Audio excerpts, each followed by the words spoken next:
Hello, everybody. This presentation is meant to give you a rather quick overview of some more technical aspects of the UAS, particularly recruitment, response rates, the kind of survey data we have.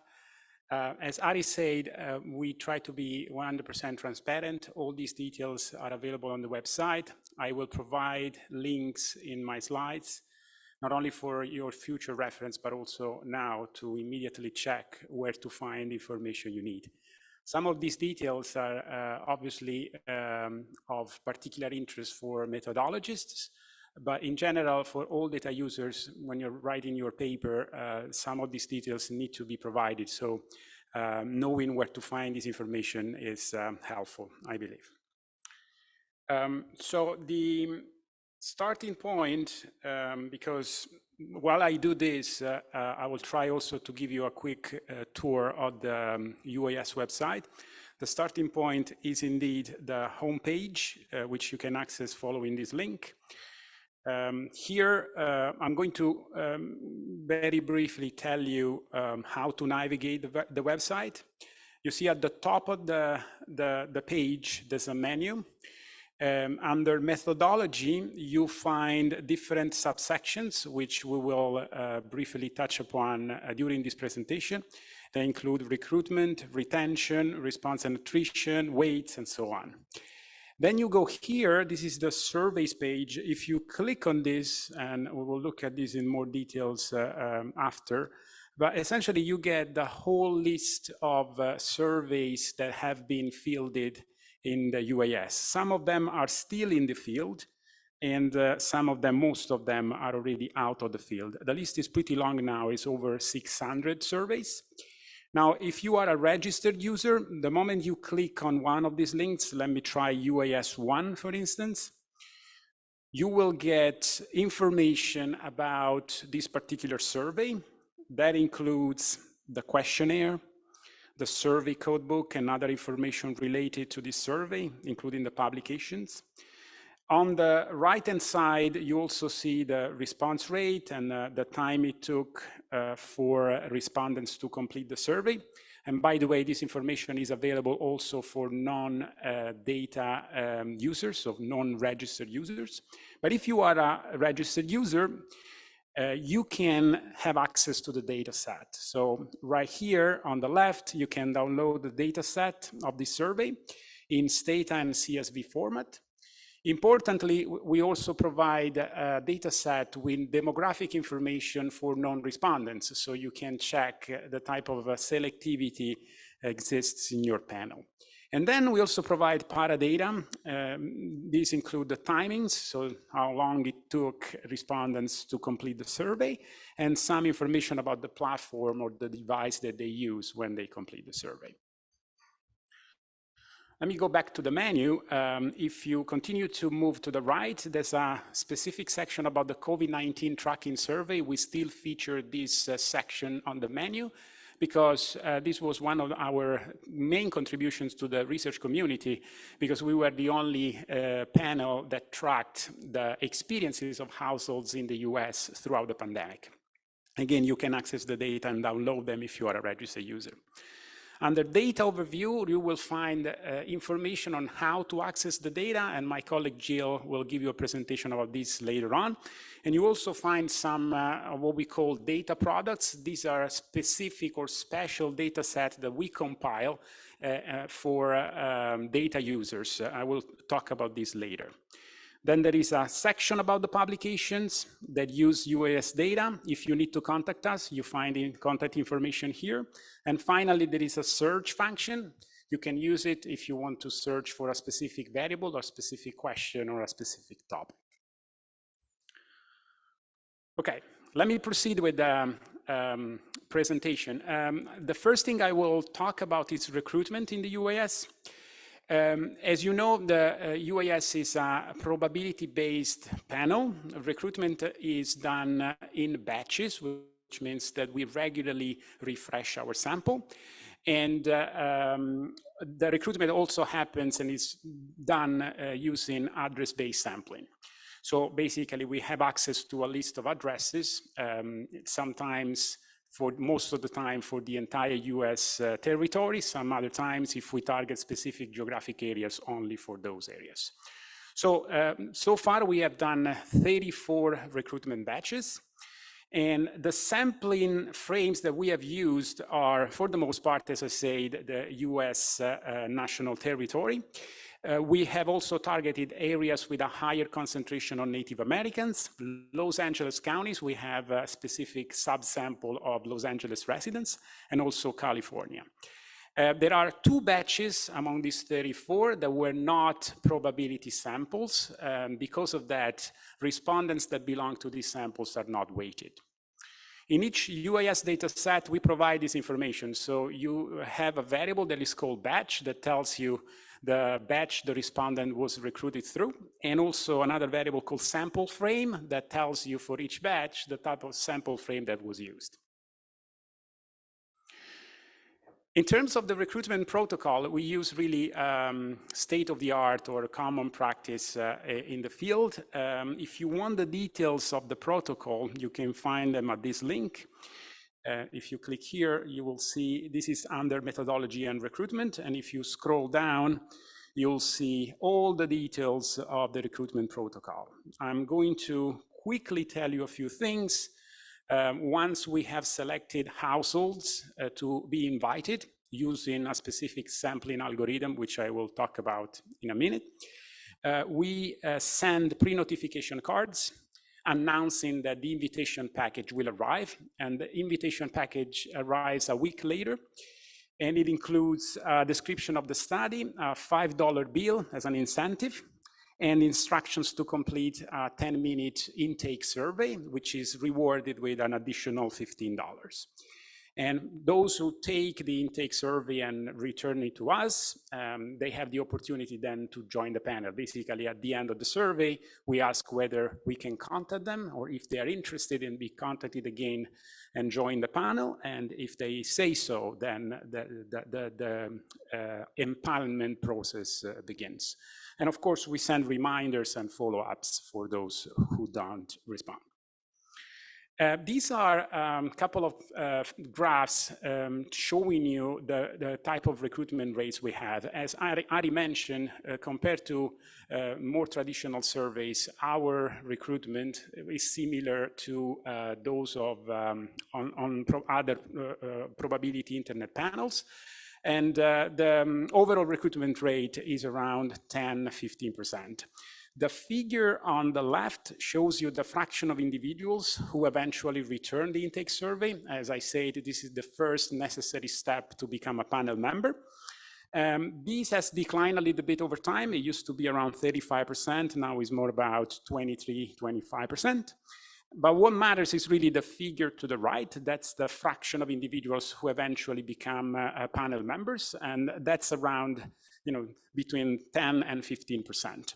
And I'm showing you here 2 lines. One is the unweighted fraction, and the other one is the weighted fraction using the base weights. The base weights are basically the inverse of the inclusion probabilities, and you don't see much of a difference whether you weight or not.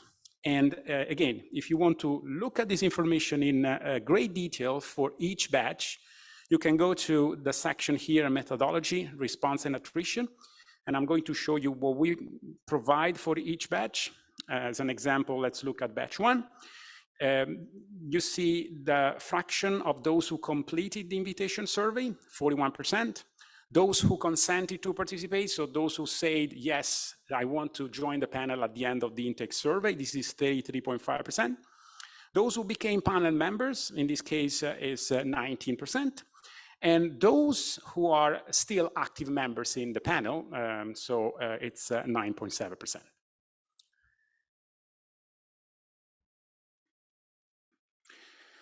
Of course, we are interested in how recruitment rates may differ across socio-demographic groups. We don't have a lot of information we have no information actually until people return the intake survey, but we can use other sources of information, for instance, information at the census tract level taken from the American Community Survey to look at these differences on the likelihood of returning the intake survey, which again is the first step of the recruitment process. And here I'm showing you some differences across demographic groups. I want to highlight a couple. These are the likelihoods of returning the intake survey in the second column by race ethnicity. And you see that there are very large differences if you compare whites and particularly blacks and Hispanics. The likelihood of returning the intake survey is 39% for whites. There is only 27% among blacks and Hispanics. There's also a big age gradient. The likelihood of returning the intake survey is much higher among 65 plus, 44%, than among 18-44, which is only 28%. And finally, there's also a big difference in terms of education. If you look at people with less than high school, the likelihood of returning the intake survey is 29%, and that is much lower than the 44% we see for people with some college education or more. As Ari mentioned already in his introduction, we have done and we still do a lot of recruitment experiments, trying to understand what kind of aspects of the recruitment process can be changed and can move the needle in terms of yield. We have really used all that is available to us, starting from the pre-notification card. We have played around with the layout, with the text. We have changed a lot the invitation package envelope. We have changed the language we use in the invitation letter and the way we structure the intake survey. For the most part, as Ari already mentioned, we don't see too much of an effect. It's very difficult to really move the needle. I'm going to show you just one example where we saw some effect, and it's not even a new result. It was known before. If you experiment with a standard envelope for the invitation package versus a priority mail envelope, you get a much higher return of the intake survey among those who receive the priority mail. The sad news, though, is that while, as you can see from the graph, from the bar chart on the top left, there is this 6 percentage point difference in the likelihood of returning the intake survey, then if you move on, there is no much of a gain, and you end up with a net effect in terms of joining the panel. There is only 1 percentage point higher, so not much of a return. Let me briefly mention how we sample individuals. So before we send out invitation packages, of course, we have to select the households we want to invite. And this is done in a way that takes really advantage of the recruitment in batches. If you recruit in batches, you have the possibility of refreshing the sample in a targeted way. Particularly, you can oversample those groups that at a particular point in time are underrepresented in the panel. And you can imagine that those groups are the hard-to-reach groups, like the youngs, the people with lower education, and also racial ethnic minorities. So we do this with an adaptive sampling algorithm that does exactly that, takes into account the composition of the panel before we sample a new batch, and then gives a higher probability of selection to those groups that are underrepresented at that particular point in time. Now, over the years, we have used other sampling strategies. In particular, we have used a simple random sampling, or SRS. And compared to the SRS, of course, if you use adaptive sampling and you try to oversample hard-to-reach groups, you're going to pay a cost in terms of recruitment rates. Indeed, we find a much lower likelihood of returning the intake survey, as well as a lower likelihood of joining the UAS overall.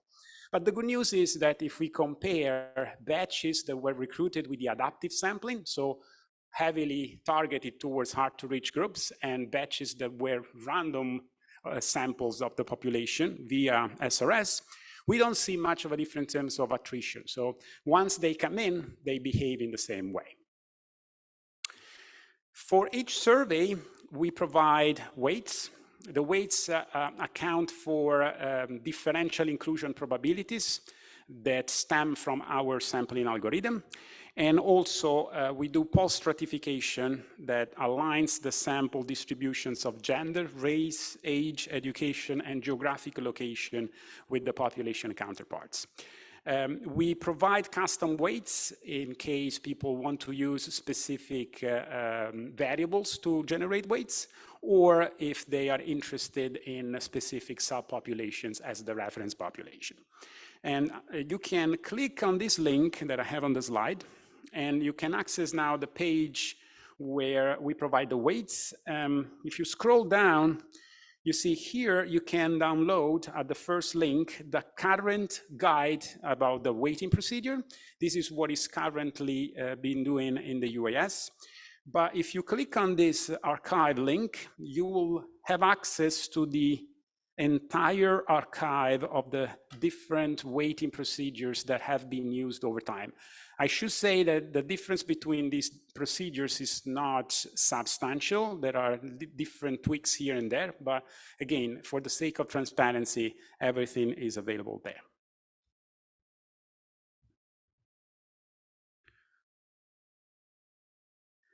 Let me move now to survey data and response rates. As I showed you before, if you click on this link here, you get to the survey page. That's the page where you see the entire list of the 600 and above surveys. And you can click on any one of these to access the data and the information related to each of these surveys. Now, the data sets are updated nightly, and even for surveys that are currently in the field. If you collect data and you want to do some preliminary analysis, and for instance, you need weights, we can provide weights that are preliminary. Although, typically we only provide weights at the end once the sample is frozen and the survey is out of the field. Surveys cover a very wide range of topics, and the data set, of course, can be combined using the unique UAS identifier, so you really have access to a lot of information for each respondent.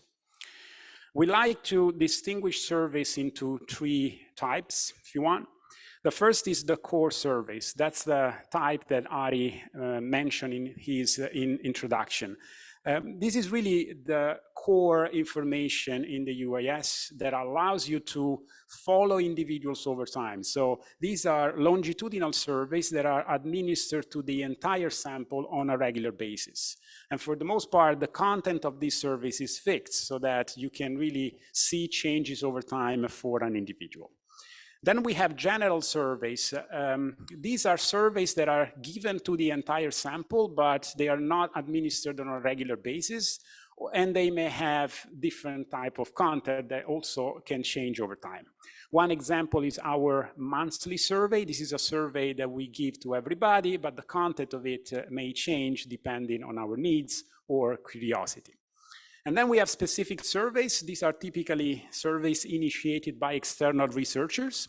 They tend to cover different topics, and they may not target the entire sample, either for budgetary constraints, because they can only afford a couple thousand respondents, or because they want to target specific subpopulation. This is the list of topics covered by the core surveys, so I'm not going through it because Ari has already done that, but it's really comprehensive, and this will be also enhanced with new additions, in particular surveys about childhood and education and life history. These are coming up. In terms of survey response rates, if you focus on the core content of the UAS, so the core surveys, response rates are really high, and they are well above 90%. I'm showing you here the response rates over time for the HRS surveys. For the cognitive ability surveys, again, the set of cognitive measures included in the core surveys, and for all the core surveys together. As you can see, we are well above 90%.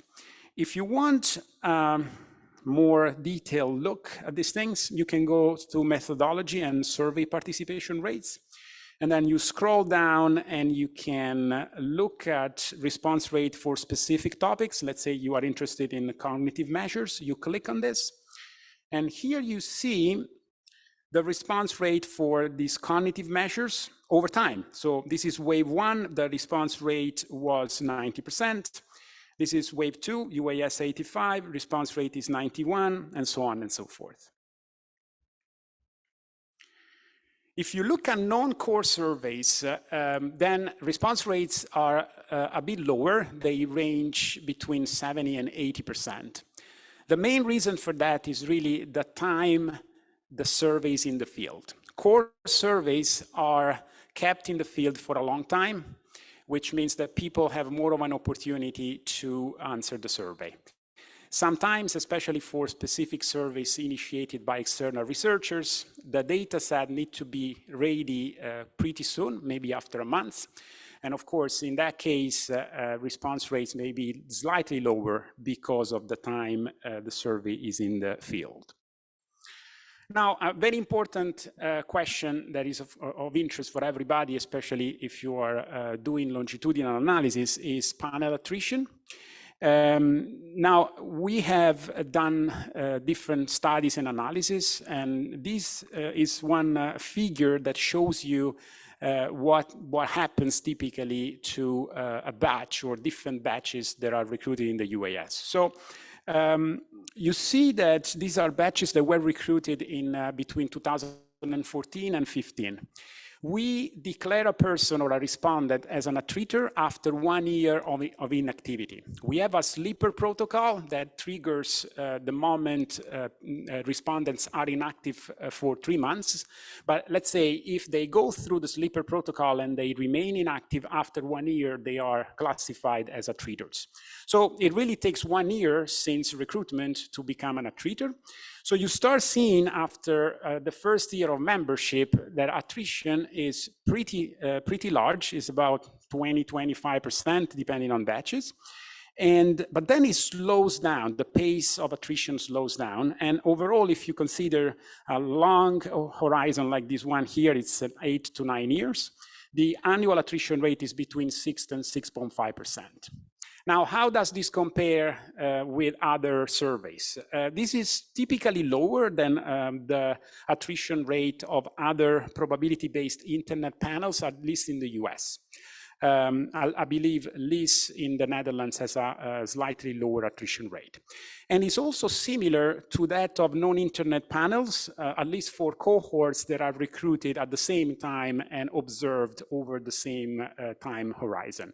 We have done some analysis comparing our cohorts with the HRS cohorts recruited in 2016, and after 4 years of membership, the attrition rate was 30% in both.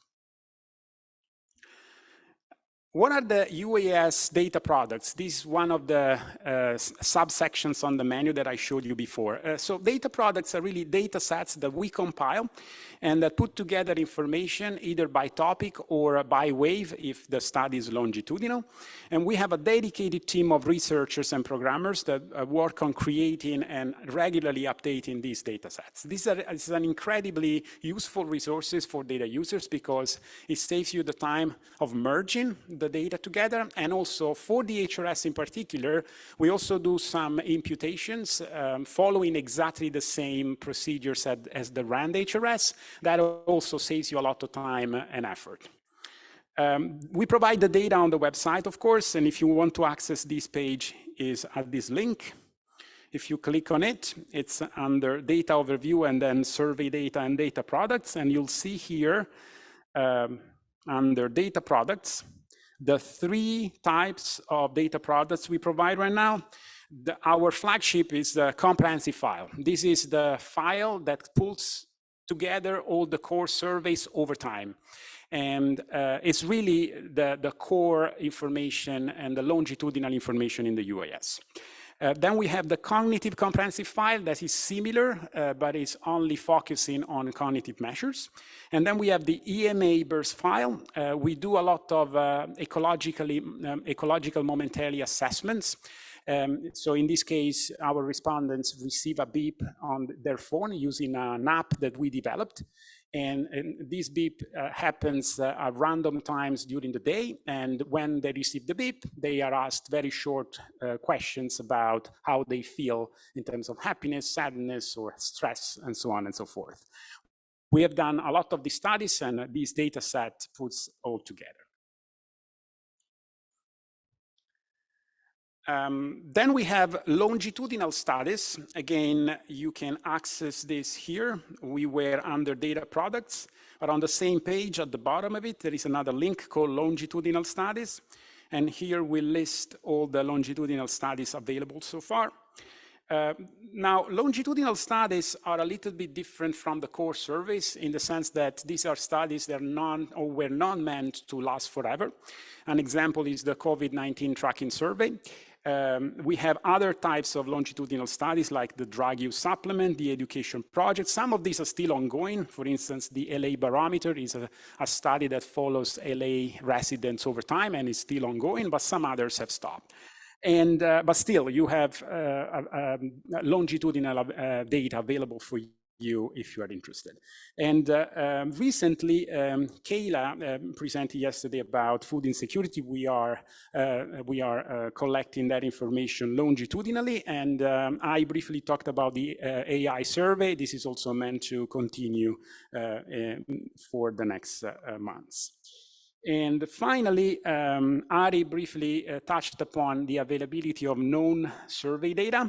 We do a lot of passive data collection through the wearables, particularly Fitbits and accelerometers, air monitor devices to measure air quality wherever people live and work and exercise, and electronic financial transactions. So we ask our respondents to link their financial accounts with an aggregator, and for those who do that, then we have the possibility to see their financial transactions and account balances on a daily basis, pretty much.